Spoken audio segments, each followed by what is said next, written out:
Today we're going to be turning boring description into some grade 9 creative writing.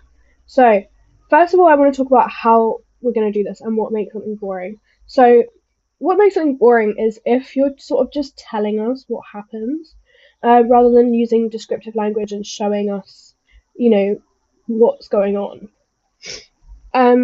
So the best way to do this kind of stuff is to use descriptive language. So we're going to talk about what that means. So here is an image on the left. You can see it's a tube. You've got some people walking around. And our story, I'm going to move my camera, is I was standing on the underground platform waiting for the train. It was quite dark and there were lights on the ceiling. A train was already there on the left and some people were walking along the platform. I looked up and saw a sign that said way out and another sign showing the times for trains going to Heathrow. The platform had a yellow line, so I stayed behind it. After a few minutes, I started to feel a bit bored as I waited for my train to arrive. This is boring, because, you're not going to want to read the rest of this. Someone's just telling you what happened. They're like, oh, I was waiting for a train, I guess. There's some people walking around. Yeah. Boring, yeah?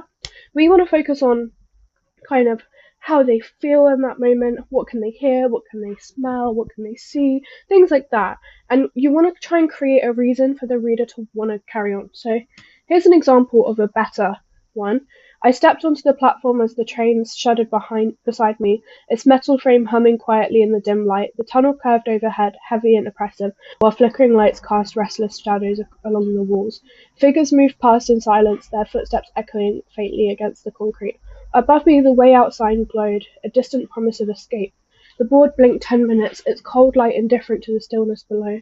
A gust of stale air brushed past, and I pulled my coat tighter, suddenly aware of how trapped the moment felt, suspended between leaving and staying, as if the tunnel itself was holding its breath.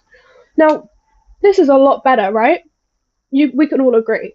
We can all agree. The other one was boring, yawning, and sloppy, in the words of Abby Lee Miller. This one, a lot better, because you can see that they've used some of the language techniques. What do I mean by language techniques? You could use similes, metaphors, imagery, things like that. Personification they've used quite a lot of. So, where is it? Down here, as if the tunnel itself was holding its breath. That is personification, because obviously tunnels don't breathe. It's also a bit of foreshadowing, like maybe something is going to happen, so you're going to want to keep reading. Like, you kind of get the sense that something's going to happen, something bad's going to happen. Figures moved past in silence, their footsteps echoing faintly against the concrete. Again, something is bad. Like, it's not people, it's figures. Like, it's slightly more interesting to read, and so that is why it's better. So again, we'll look at the old one. It's just they're just telling you what happened. It's just like, oh, after a few minutes, I felt a bit bored. Like, they're bored, so you're bored. You know what I mean? Right, another example. We've got a lovely, beautiful image of some balconies.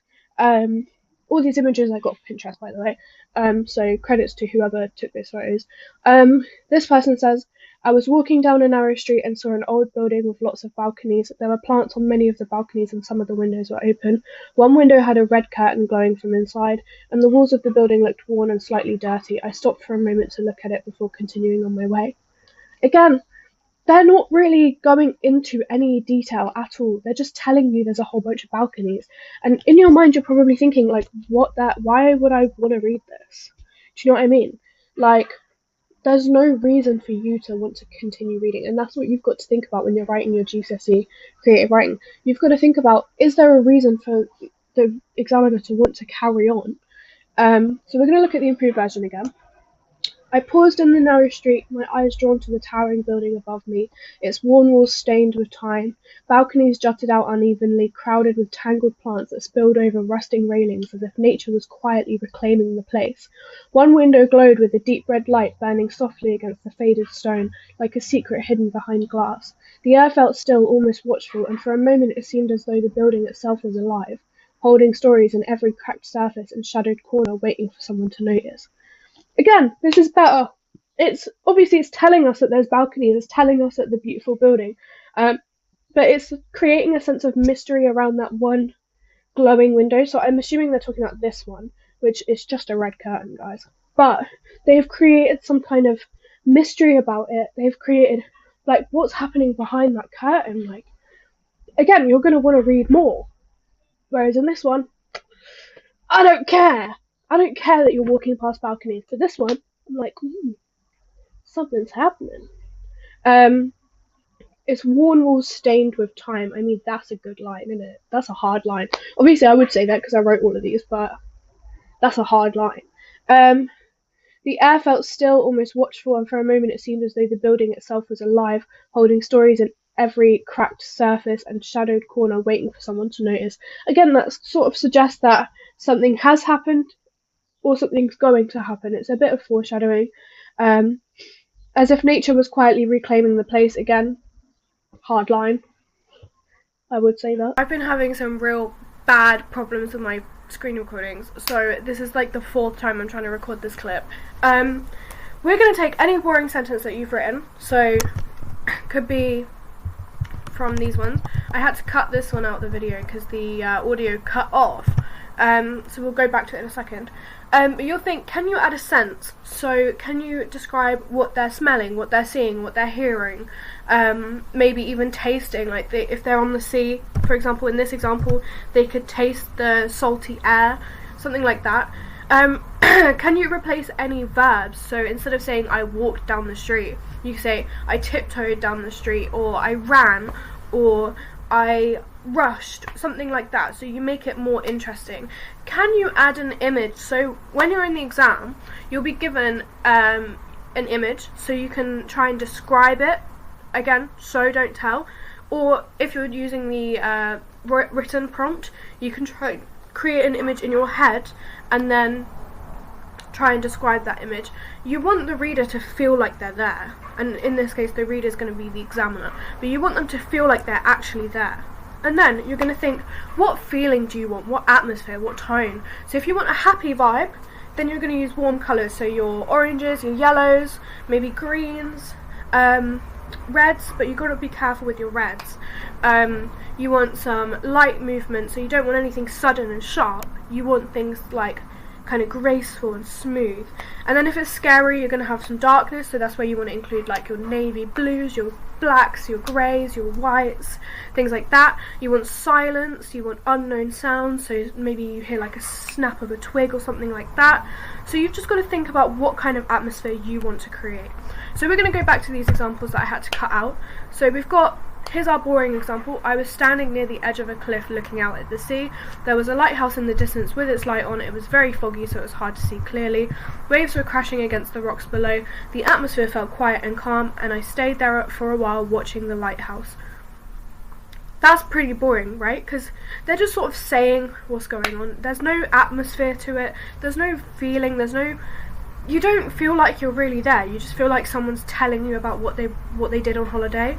Like, I used to go to Spain a lot with my family, and there was a lighthouse very similar to this one, and it just feels like I'm telling everyone what I saw.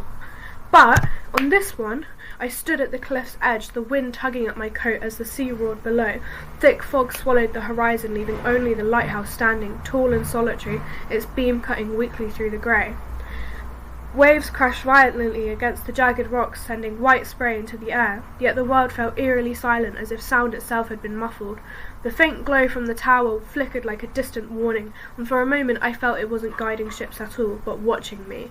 So again, you've got that sense of atmosphere. You feel like you're there. You can feel the wind almost, like the salty sea spray. You feel it. So you want to read more, and also, that little bit at the end, I felt it wasn't guiding ships at all, but watching me. That creates kind of an atmosphere of tension and mystery once again, same with all my other ones.